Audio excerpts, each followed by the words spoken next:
Smoke Holler rolled into Dry Creek with a smirk on his lips and 3 joints tucked in his boot. Broke, hungry, and already in debt to half the saloon, he came with a plan. A heist, but not just any heist. Word was the Dry Creek Bank was moving its gold, 6 crates of it, south, to be split between safe houses before the governor's visit. This wasn't coin.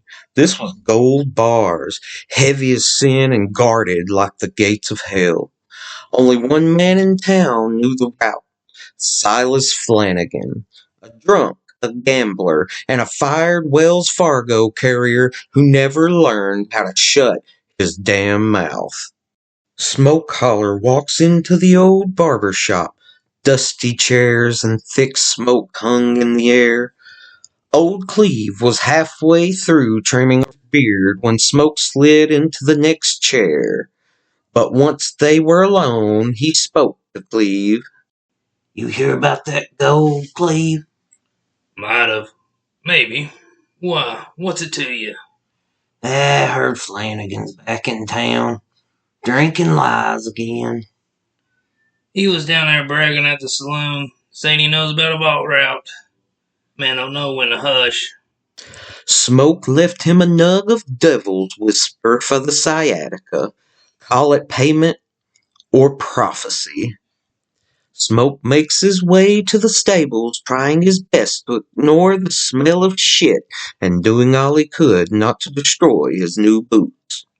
"Hey, any you boys see Mr. Flanagan come by here?" Flanagan left a piss puddle and a lie. Said there was something about gold running somewhere. Hey, where do you say it was? "Ridge Trail." Ridge Trail. That wasn't the direct path. That meant they were hiding it. Smoke lit a joint and nodded slowly. The map was forming. Smoke heads to an old hangout, Miss Chloe's, a tried and true establishment that he had at a time or 3 visited himself. The place was covered in lacing women of questionable morals. But Miss Chloe didn't care for Smoke much, or so she said. But she did care for good weed. Smoke walked in and approached the lovely young lady in the front. Well, hello there, handsome. How can I help you? "Looking for Miss Chloe. Need a minute of her time." Damn, she always gets the handsome ones. Miss Chloe, there's someone here to see you. She led Smoke to a room in the back where Miss Chloe had her back turned towards him.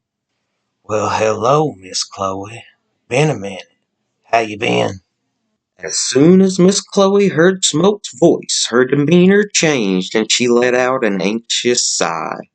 As she turned to face Smoke, he saw a familiar expression he had seen many times before, a look of aggravation and disappointment. Well, hello, Smoke.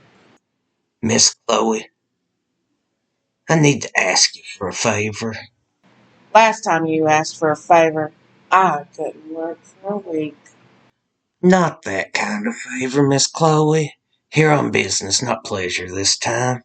I need to know about a regular of yours, Mr. Silas Flanagan, what he knows about a certain bank wagon route." Could you already owe me a favor?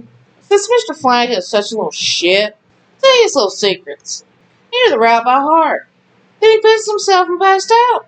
But he said he'd win his secrets back tonight at poker at the Grangers. "Thank you kindly, Miss Chloe. You know I always pay my debts. Eventually." I know. But you best take a whole week off for all the favors you owe me. Smoke gave her that crooked grin of his, and Miss Chloe's heart melted. She couldn't help but smile back.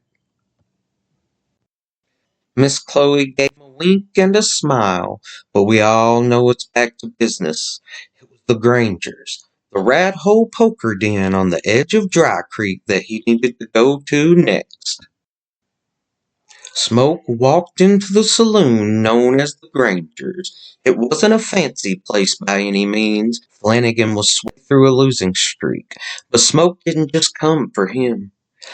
There was someone else at that table, a tall man in a black coat, stitched gloves, and a single blood-red eye burning beneath his rose-colored glasses, obviously trying to hide the fact that he was different. Soon to be known as Red Eye. Smoke sat down at the table eyeing Flanagan, puffing on one of his special blends. He was dealt into the game and checked his cards. Aye, next hand wins a map. Map to more gold than God. Smoke and Red Eye locked eyes. No words, just a nod. The kind of nod two men share when they both came to rob the same grave.